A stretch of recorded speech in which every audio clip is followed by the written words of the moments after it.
Om Vishwam Darpan Drishyamana Nagari Tulyan Nijantargatam Pashyannatmani Mayaya Bhairivodbhutan Yatha Nidraya Yasakshat Kurute Prabodha Samaye Swatmanamevadvayam Tasmai Shri Guru Murtaye Namahidam Shri Dakshinamurtaye Bijasyantarivangkuro Jagadidam Prangniर्विकल्पं पुनः Maya Kalpita Desha Kala Kalana Vaichitrachitríकृतम् Mayaviva Vijrumbhayatyapi Mahayogi Vayasvechaya Tasmai Shri Guru Murtaye Namahidam Shri Dakshinamurtaye Tasmai Shri Guru Murtaye Namahidam Shri Dakshinamurtaye. Om Sahana Bhavatu Sahanau Bhunaktu Sahaviryam Karavavahai Tejasvinavadhitamastu ma vidvishavahai. Om Shanti Shanti Shanti Sadashivasamarambham Shankaracharya Madhyamam Asmadacharya Paryantam Vande Guru Paramparam. Om Bhadram Karane Vishnuyama Devaha Bhadram Pashye Makshaveya Jatraha Sthirairangai Stuštuvagam Sastanubihi Vyashema Devahitam Yadayuhu Swasti Nahindro Vruddhashavaha Swasti Nah Pusha Vishwavedaha Swasti Nastarksho Harishtanemihi Swasti no Brihaspatirdadhatu. Om Shanti Shanti Shanti.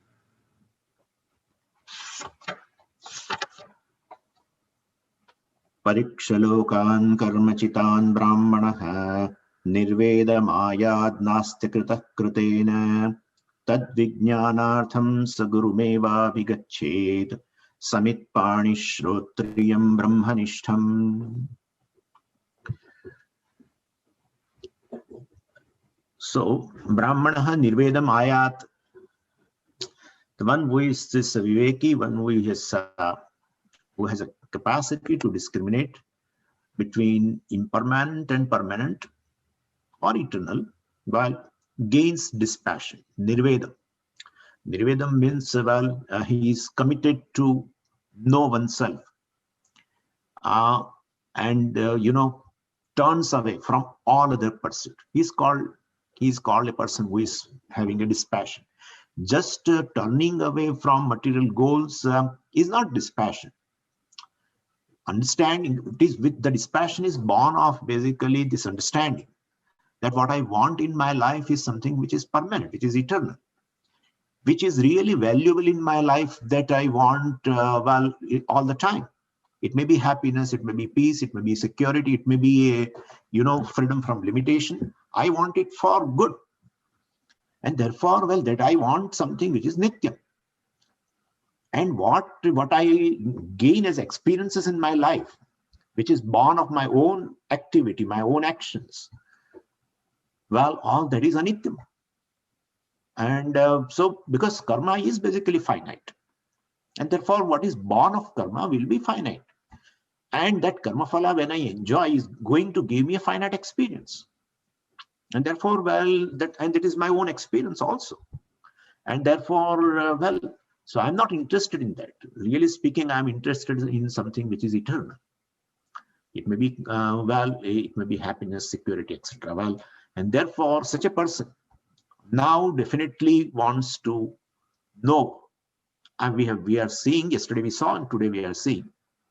So he is interested in Nitya Vastu. So that much, a discrimination between these two.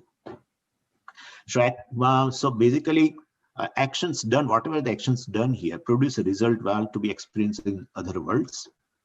A finite karma can produce a finite result. All karmas are finite. Any kind of a result is going to be finite. And this is the pariksha. give rise to this Nitya Anitya Viveka, a discrimination between what he is gaining in life in terms of experiences and what he really wants in his heart is different.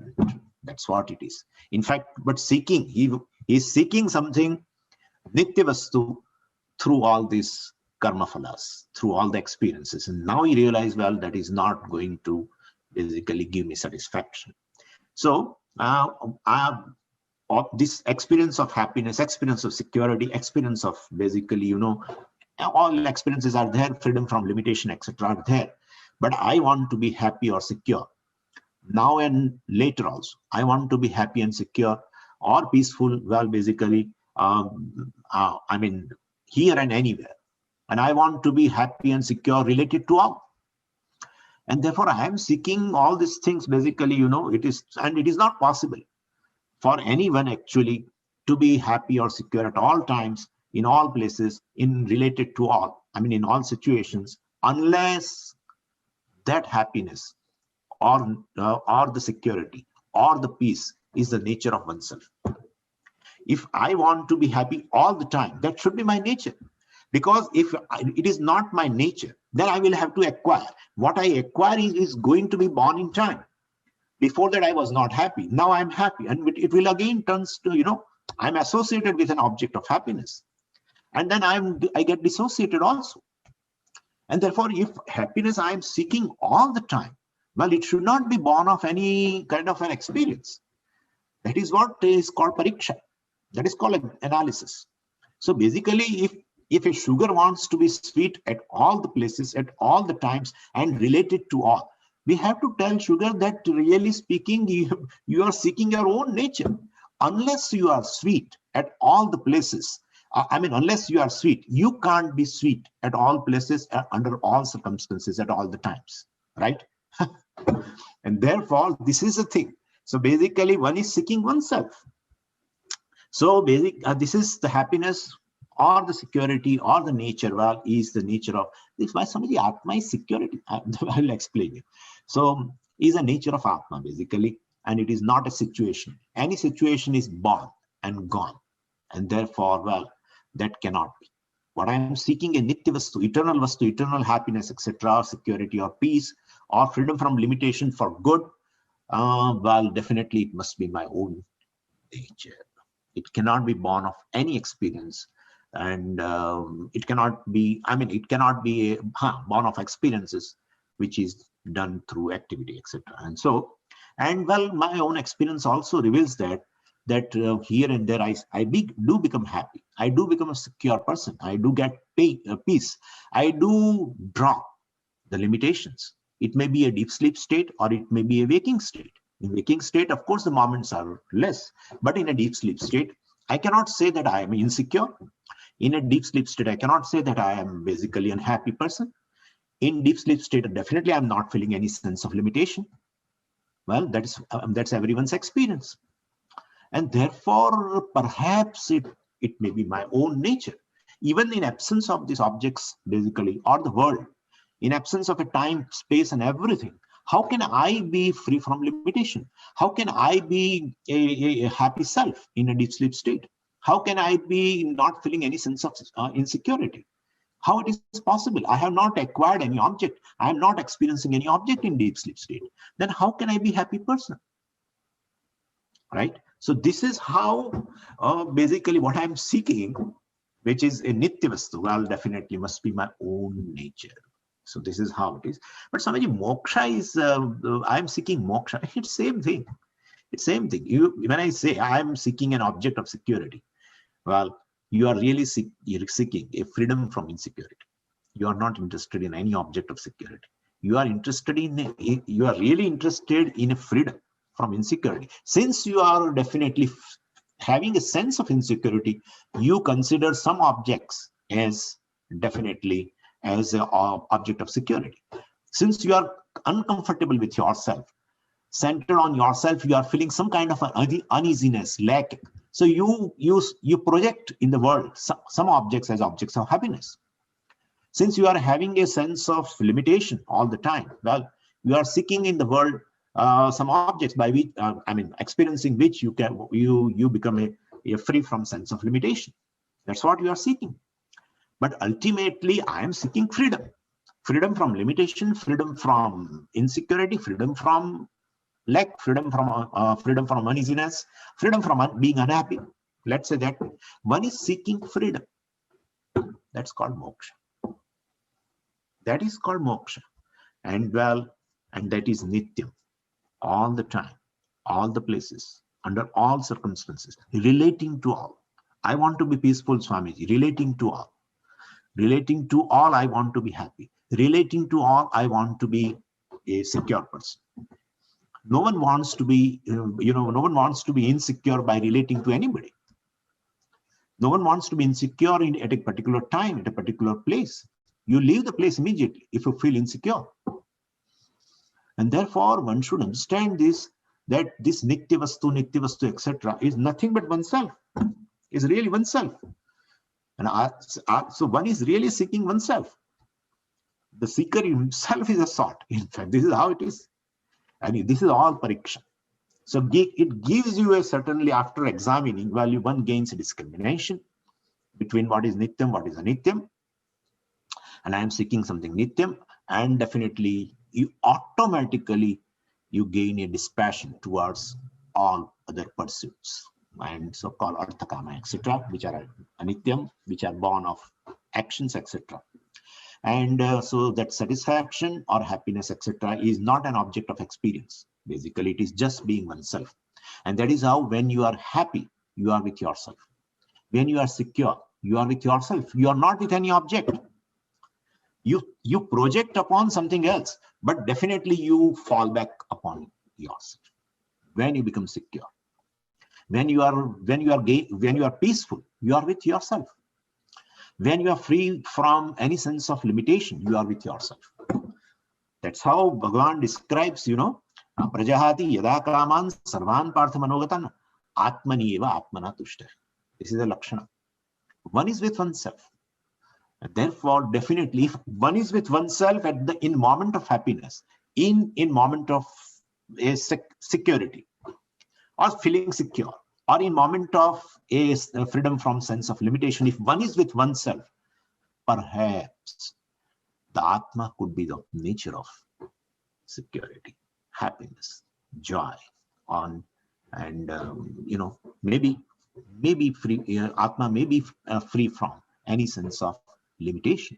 Maybe Atma limitless, but I might have taken it as a limited being. I might be a totally secure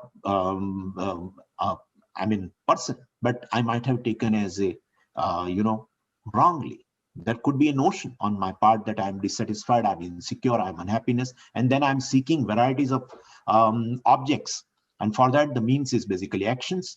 And therefore, but in my observation, I have analyzed that they are not able to give me security or make me happy permanently, make me free from sense of limitation permanently. So this is how.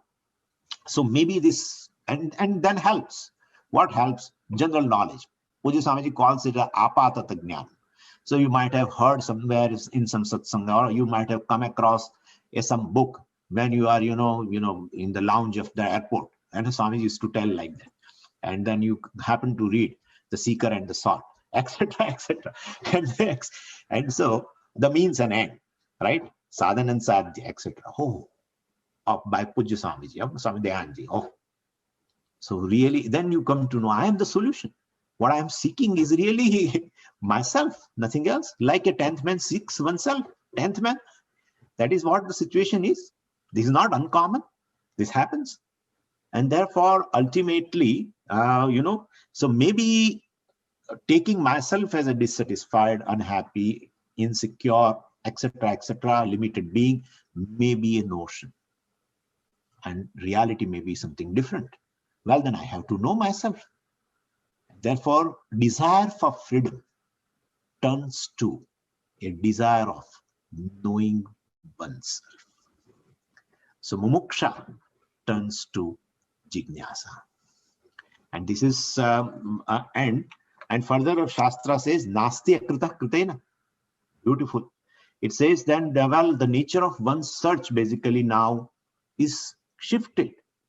Earlier, I was searching. Actually, I was searching myself, but outside. And it will not be possible. If you search yourself outside, how it is possible? It's a misplaced search. And that is what is happening. Everyone realizes at the end of the life, oh, that Swamiji, we did lot. But still, that sense of fulfillment is not there. Sense of security is not there. And so this thing is there. So ultimately, if it is one's own nature, then the search outside would be of no use. And so nasti krita kritena, one's search basically, this sentence is beautiful. Nature of one's search basically is revealed by this one simple sentence, nasti akrita kritena. So krita means what is done. Kritam is what is done. And anything which is done means which is created. Like pot is called kritam. Out of clay, it is created. We call kritam. Same way, these punya papas are also called kritam. You know what? These words are there. Sukrutam. Sukrutam means basically punyam. Because created by actions. Dushkrutam, papam. Right? That is also there. So this dushkrutam means papam. So desirable, undesirable result, we call it as a sukrutam, dushkrutam. But anyway, so krutam stands for basically desirable, undesirable results, which are created. And so what is created is bound by time, naturally. What is created is bound by time. And what is not created, akritam, means uncreated, then definitely it is not bound by time. And so here it says very beautifully, nasti akritaha. So something which is nitya vastu, akritam, nitya vastu, not bound by time, uncreated, it cannot be by kritena. By actions, you cannot generate something which is eternal. What through actions you always generate a result called kritam, which is always time bound. And therefore, and then definitely punya papa give rise to good experiences also. And while those experiences of happiness, etc., well, that also will be time bound. And so the result of this pariksha, basically analysis, is that one ascertains that moksha, well, which is nitya vastu, cannot be the result of an action. This should be very clear. And then only if this is clear, then the dispassion is a just outcome. Just outcome. Very healthy attitude in our life is a dispassion. What I want in my life has no connection with what I experience in life. What I experience is objects. And what I want in my life, well, basically has no connection. I think this object is an object of happiness. And so you connect happiness with this. But actually, there is no connection at all. Happiness which you are seeking is something eternal. All the time, all places, etc. This cannot give you. This may make you happy for a few moments, not more than that. We just throw it also afterwards. Thousands of things we buy in our life, so costly, and so we were having a craving for those things, and we bought it also, and we experienced. And now somewhere in the home they are lying. We don't know also. Where are those objects lying? And so anyway, so this is a result of this analysis is one ascertains that moksha cannot be the result of an action. The result of an action will be always bound in time. What I seek in my life, freedom from insecurity, unhappiness, etc., is something nitya vastu I'm seeking. And result of actions are of four types. One is a utpadyam. The result is in the form of a product, like a pot, etc. Apyam, a result in the form of a reaching, going abroad, going to heaven, etc. Then third is a samskaryam, a result in form of removal of impurity, etc., and imparting a good quality. Cleaning, polishing, that kind of action also produce a result which we call samskaryam, purifies. And same way, and actions could be anything, could be a religious activity, or it could be just in a laukika activity, and transaction also, worldly activity, we can say. Even dharmic activity also is there, like a religious rite called upanayana. Well, is thread ceremony is a samskar karma, which definitely purifies the person by that thread ceremony. So, and the fourth is a vikarya. So, result in the form of a modification. And like you make milk, you make a yogurt out of milk. So that is also, it's a modification. So making, reaching, purifying, and modifying are the results. Well, 4 results obtained by actions. And moksha cannot be any of it. Why? Moksha is not a product because it is nityam. Anything which is created, product, will be anityam. And this moksha is something which is nityam, or atma which is nityam. I have already told you. So atma is of the nature of this freedom from insecurity, etc. And moksha cannot be reached, that is atma cannot be reached because it is you. It cannot be purified because it is free from any kind of a blemish. That's what Shastra says. It cannot be modified because it is not available for objectification. To modify something, it should be there in your hands. So Atma is a subject. It's not an object which is available in your hands to modify. Anyway, so, and as such also Atma cannot be modified. It is whole. And therefore, this Nitya Moksha, etc. is not a product or byproduct of karma. So if by karma it is not going to be accomplished well, and one still wants moksha, then moksha must be already existing, centered on oneself. And so where you are feeling a sense of bondage, there only you have to definitely search for freedom from bondage. And therefore, the bondage is centered on I. And so the moksha also is going to be centered on I. And therefore, if I cannot accomplish through the action, well, it must be the result of knowing. I may not be perhaps knowing myself that I am already moksha sarupa, I am free. So, and therefore, and this nitya moksha, etc., one that one is seeking, it has to be for good. One wants to be free forever from insecurity, unhappiness, etc. So, and we have an experience of this freedom, moksha, in sleep. And one has freedom for a length of time. But that freedom, we will not call it as a freedom because it doesn't last. And we want a lasting freedom. And again, one does not want this freedom because that one has in sleep, because one does not directly actually enjoy it also. And so in deep sleep, one is not conscious that I am free. So it's an experience, all right.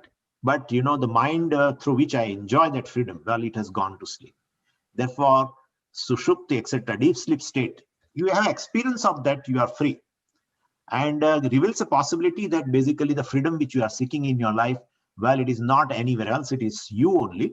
But still, we are not happy with that.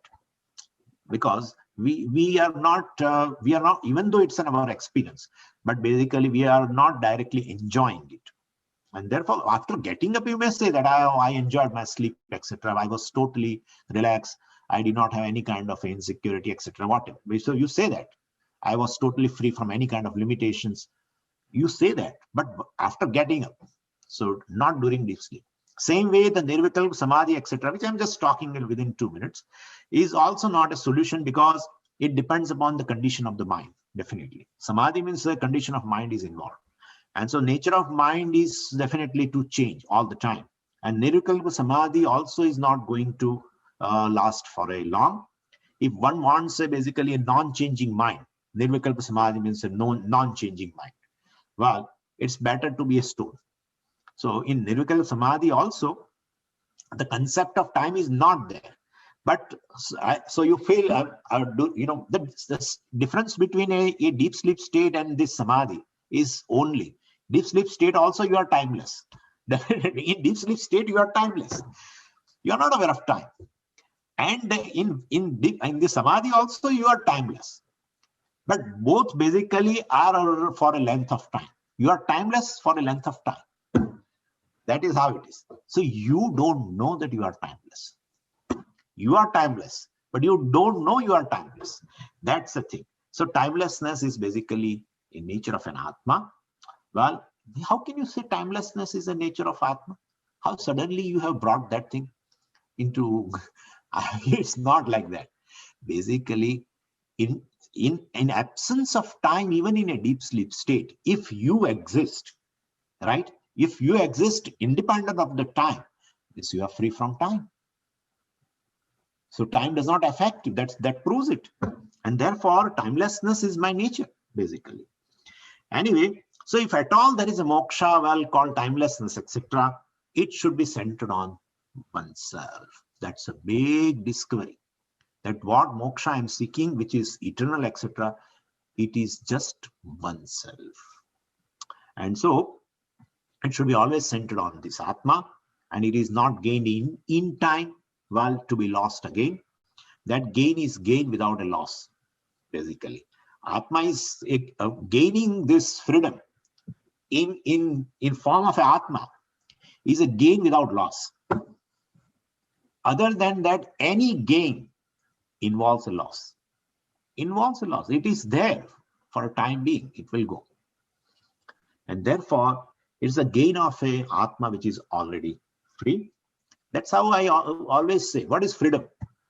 To know that I am free is a freedom. To know that I am free through Shastra is a freedom. You have to claim you are free, which you are not able to claim because I have not been exposed to the means of knowledge. Well, definitely, and therefore I am self-ignorant. And therefore Shastra helps me to know and gives me some courage to ultimately claim that I am free. And therefore, ultimately, this gain is a gain without loss. And it is the gain of this Atma, which is in form of which is already free. A gain depending upon any factor other than myself is anitya. And so if there is basically, so moksha should be the very nature of me, the Atma, then only one can have moksha. There is no other moksha. There is no other moksha. And the moksha that is dependent upon a situation is not a moksha. And because it is created. So if moksha is one's nature, basically, one is always free. And then one would be free to have a limited mind, limited senses, everything limited. One is not seeking freedom from a limited mind. One is not seeking freedom from a limited body. One is seeking freedom from being limited. I'm not seeking freedom from basically, a freedom from a limitation of time. Freedom, I am not seeking freedom from limitation of a body. Let them be there.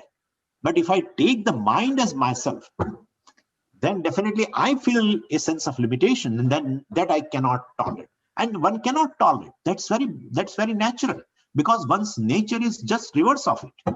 It's just opposite to that. So I am limitless. And well, identifying with basically, all this mind and body, mind, sense complex and feel a sense of limitation, well, then I cannot tolerate it. And so basically, one is always seeking a freedom from being limited. So one is never trying to free oneself from a limited mind, limited set of senses, limited body, limited wealth, or limited relationship. Freedom from being limited, well, ultimately confers upon the person the freedom to have a limited body, limited mind, etc. And so this is something very beautiful. One appreciates, well, that is the freedom is possible, actually, even through presumption also, well, by this analysis. This is pariksha. One has gained two important qualifications. One is a discriminatory capacity, nitya nityastu vivekaha, and the dispassion which is born out of that. So these two things which are very important for qualifications, even in order to gain this self-knowledge, are through this analysis. Pariksha lokan, karmachitan, brahmanaha, nirvedam ayat. And definitely, so the problem is not the mind. The problem is just the person who has the sense of bondage. That person happens to be totally free. If the person thinks that all these limitations, etc., are true and intrinsic to the self, well, then one has no freedom. If they are not, then one is already free. One is having a notion that I am bound, and one has to remove that notion. Shastra's words do this job to make you free, not to make you free, to make you free from the notion that you are bound. That's the freedom. That's the freedom which you are seeking, which is, if it is a created freedom through the Shastras, words, etc., well, it is going to be lost also. So if you are already free, which is your experience, which Shastra says, and well, my own analysis of experience ultimately proves it, well, then definitely I have to own up the freedom, which is my own nature. And therefore, so moksha is one's own nature. So if I do not, see myself free, then the problem is of a ignorance. I'm going to the second line now.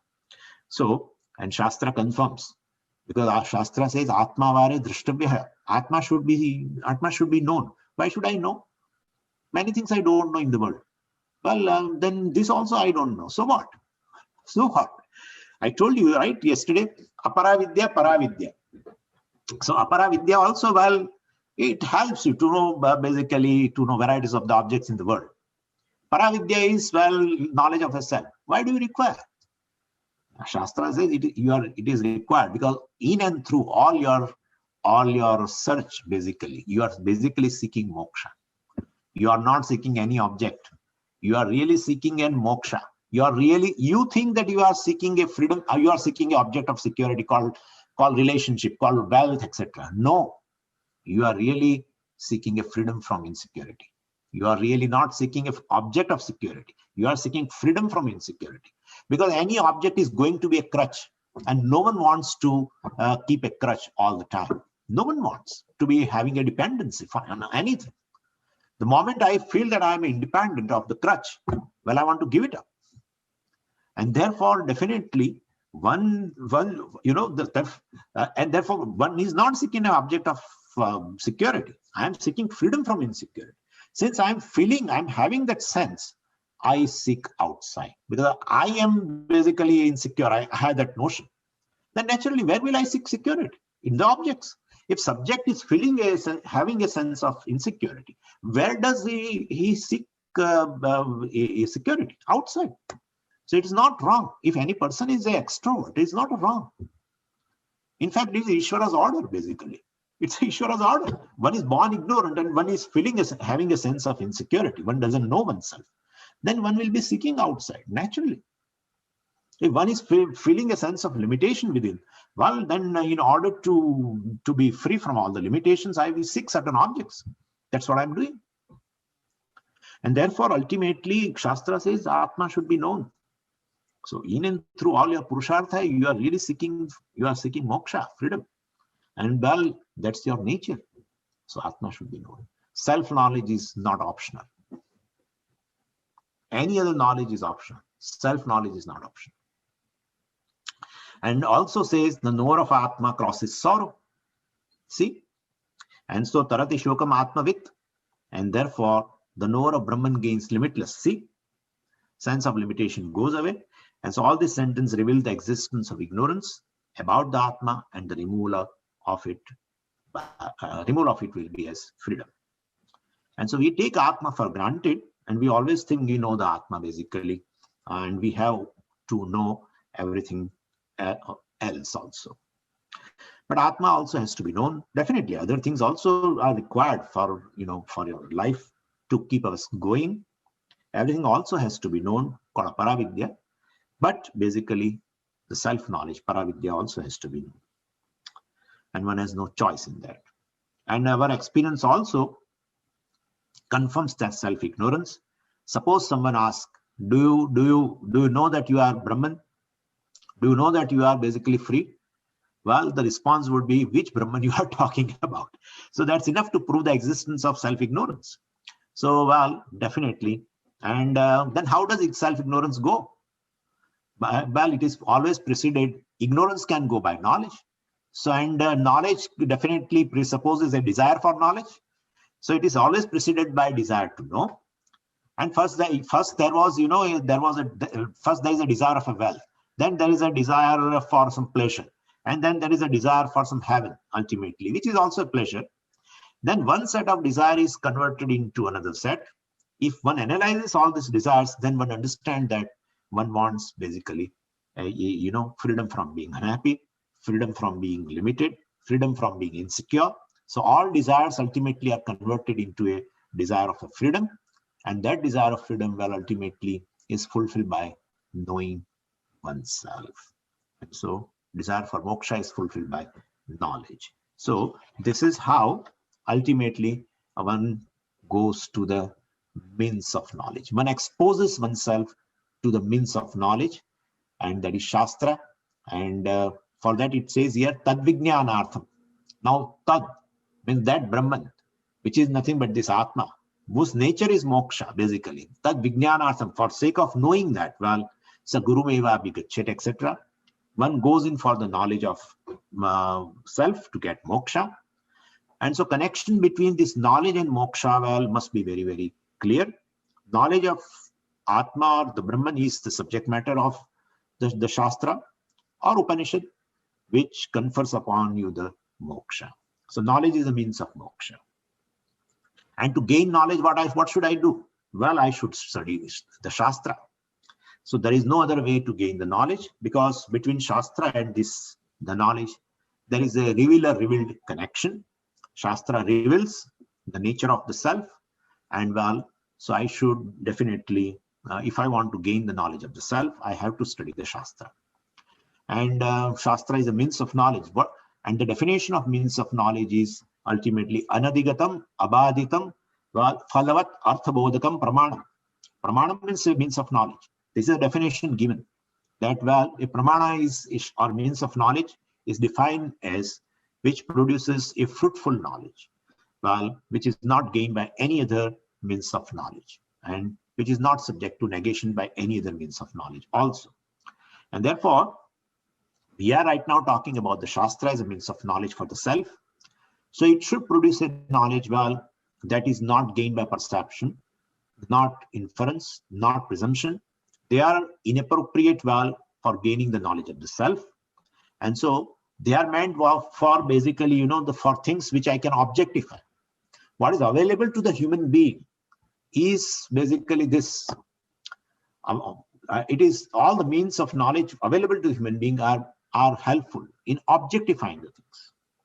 But basically to know the knower, one who has no means of knowledge. And so it is the subject matter of a means of knowledge, well, that has to come from outside, called Shastra. And well, so one has to expose oneself to the scriptures, to the Shastra, to the Upanishads. And how should we approach? With the Shraddha, definitely.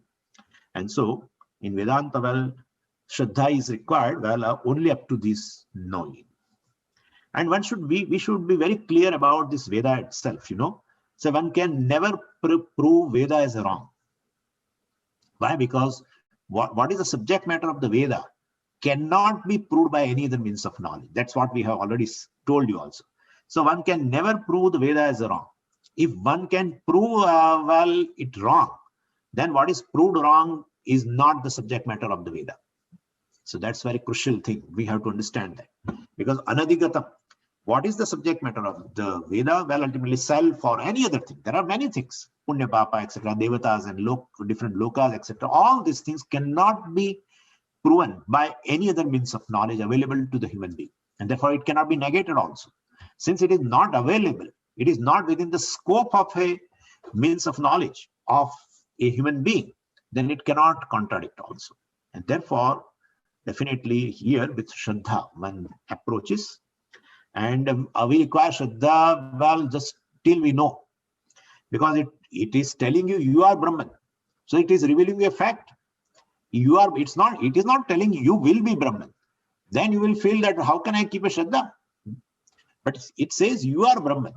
And therefore, well, you have to see the fact. It cannot be contradicted at all. And this is called abhaditam, which cannot be negated also, because it is not available for any means of knowledge. Okay, that's okay. But then what should I do to, I have approached the Shastra. Will I gain the knowledge? No. Sa gurum eva abhigachet. So one has to go to the teacher. Here saha, word saha is there, right? It indicates that one who has already done this nishya before, discrimination and dispassion and all, we have seen that. One who is very clear about purushartha. What I want in my life is just moksha only, nothing else. One who is very clear, that person is referred by here word saha. Saha gurum eva vigachet. He should go to the teacher, has to go, because saha gurum eva, it is an emphasis. One has to go to the teacher. One may have all the disciplines of knowledge necessary for studying the Veda also. There are several disciplines to know the Veda. Shiksha, Kalpa, Vyakaranam, Chandas, Jyotisham, etc., etc. You may be knowing how to pronounce all the mantras. You may be knowing the Vedic dictionary, and and you will be able to know the meaning of mantras also, etc. And one may have a language also, Sanskrit language, and methodology also of looking at the words of Shruti, etc., Mimamsa, etc. But still, then therefore, if all these things are there, one may think, well, definitely I would like to study myself. I don't want to a guru, but it doesn't work. And so, Acharya Shankaracharya ji says, Anekaha Vedantaha Samshayaha Bahavaha. So Vedanta Vakyas being many, doubts are also many. And somewhere you will find contradiction also. It is not contradiction, but you will feel a contradiction. And so one has to approach to the teacher. And what type of a teacher? Shrotriyam Brahmanishtham. So teacher should be Shrotriya. Shrotriya means one who has studied the Veda and Vedanta, one who knows the Sampradaya. Sampradaya means a method of imparting, methodology of imparting the knowledge to the disciple, to the student. And that methodology definitely involves, because here handling of words, basically. Knowledge is through the words only. And one has to handle the words. You may be teacher is using all the known words. He has to use a known words. So, well, it says Satyam, Jnanam, Anantam, Brahma, etc. Nityam, Vijnanam, Brahma, Shuddham, etc. All these words which you know. But those words which you know, they are having a different meaning. Satyam means we feel that Satyam means one who speaks truth, etc. Jnana means what we gain in our mind is called Jnana. That's how we know. The knowledge which is generated in our mind through the sense organs and etc. Well, that is called Jnana, Vritti Jnana. We may feel so. Anantam means like this space. So that is not going to reveal the self as Brahman. So words have to be employed which you know. But then the meaning which you have in your head, I mean, as a student, you have in your head, well, has to be dropped. For that, a context has to be created in which you give up that popular meaning which is there in your head, and will definitely, teacher leads you to take the meaning which reveals the self. And therefore, this is called methodology. This is called sampradaya. And definitely, so one has to go to the teacher. And so here Shrotriyam means who knows the Sampradaya. One goes to such a person who has understood, who is well informed about the scriptures, Shastra. And also the teacher should be Brahmanishta. Brahmanishta means what?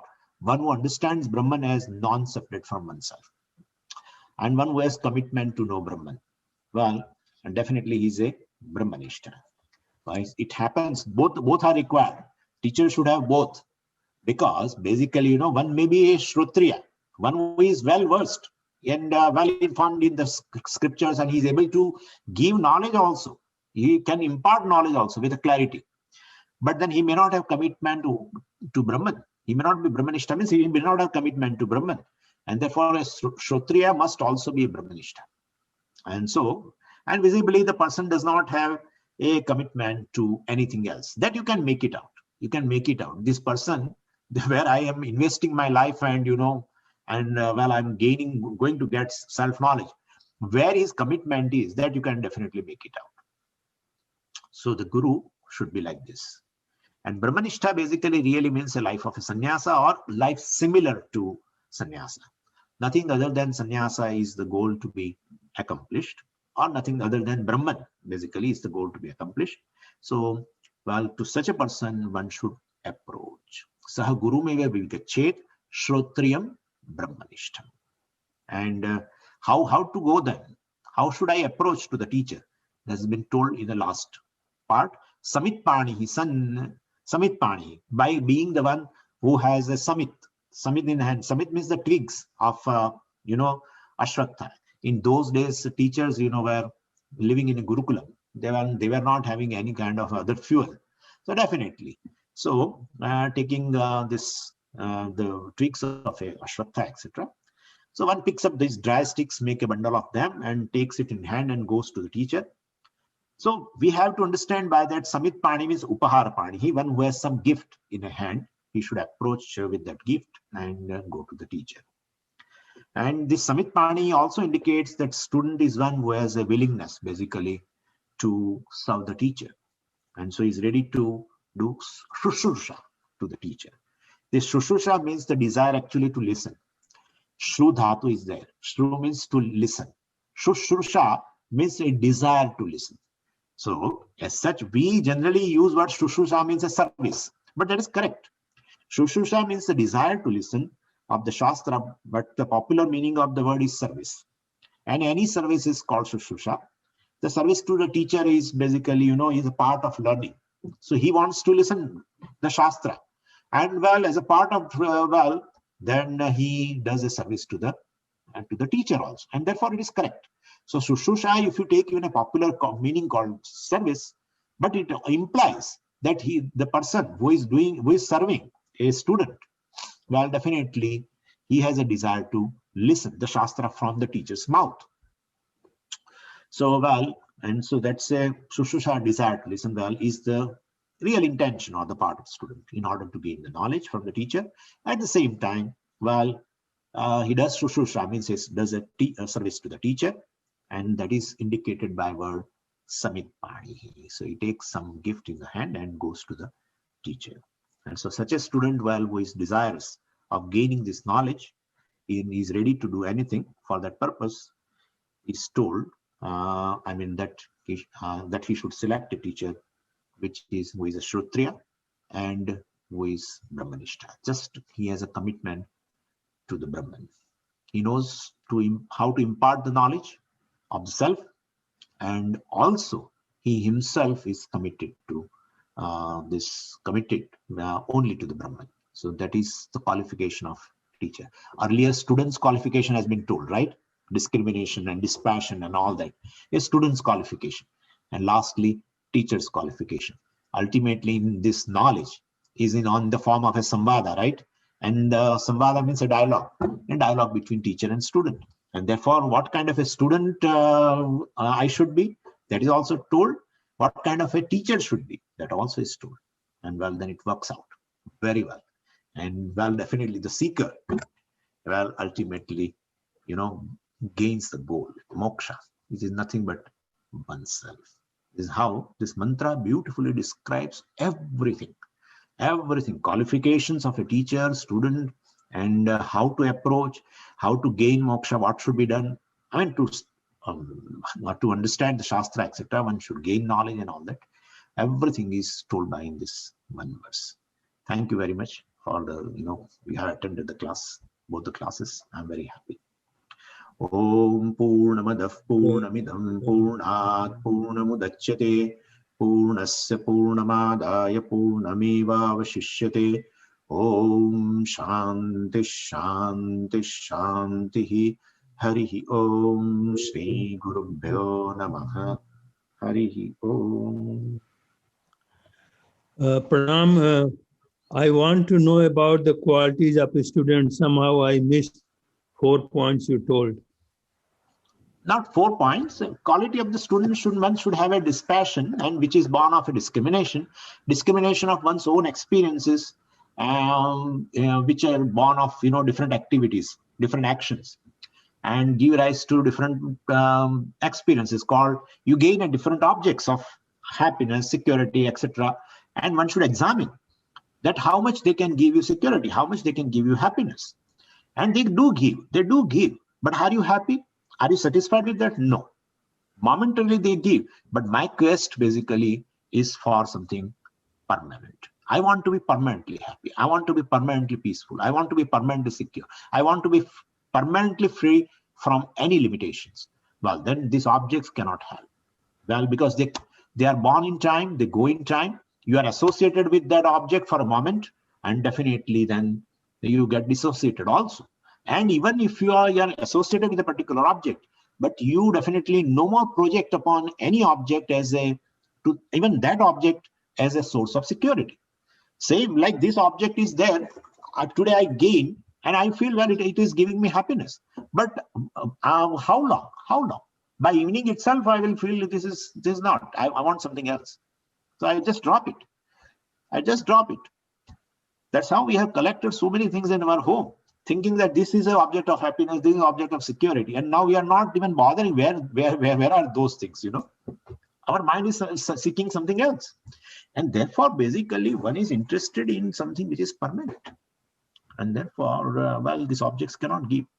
When these objects of experience, all you have, you have gained through all actions. So that's how very beautiful sentence. Please keep in mind and analyze. Nasti akruta krutena. Krutam, what is created? Well, a karma phala, which is created out of action. The result is always created. Cannot make you satisfied. You want satisfaction permanent, which they cannot give. Akrutam means nityam, which is not created, which is nityam, which is eternal. That is what you want. And therefore, what is valuable in your life, you want it lifetime. You want it lifetime. Happiness is valuable to you. Peace is valuable to you. Security is valuable to you.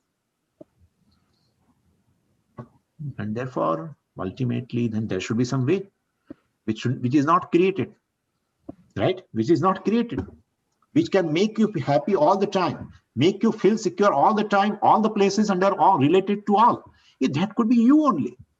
Unless you are happy, well, unless you are basically happy, you cannot be happy in all situations. Any other thing which comes in time or in a given place makes you happy will go. Either you go leave the place, either that object leaves the place. And therefore, if you are really seeking to be happy all the time, it must be you only. And therefore, I gave you example of a sugar crystal. Yes. Please understand that. So if sugar wants to be sweet all the time, all the places, and relating to any chili and the salt and everywhere, I want to be all the time sweet. Then you only are seeking yourself. Unless you are sweet, you can't be sweet at all the time, all the places, and under all circumstances. But that's the nature of the sugar. It has to be. It has to be. But suppose I fit a mind of a human being in the sugar crystal, then it will seek sweetness. Could you follow that? It seeks sweetness outside. Well, we say, well, you have to know yourself. That's called moksha. That's called moksha. You know yourself. You don't know yourself and carrying a different notion. And well, dropping the notion is claiming the freedom. Dropping the notion is claiming the freedom. Just dropping the notion. You are free. Claim that you are free. How will I claim? That's how. Tad vijnanatham gurumevapi gachet shrotriyam brahmanishtam. So teacher will make you realize that you are free. Teacher will create a context in such a way that and impart the knowledge through words. Well, then you will definitely take yourself what is being revealed by the Shastra. Thank you very much. Thank you, Swamiji. Hari Om. Hari Om. Thank you, Swamiji. Thank you. Hari Om. Thank you. Thank you, Swamiji. Hari Om. Hari Om. Thank you, Swamiji. Hari Om. Hari Om.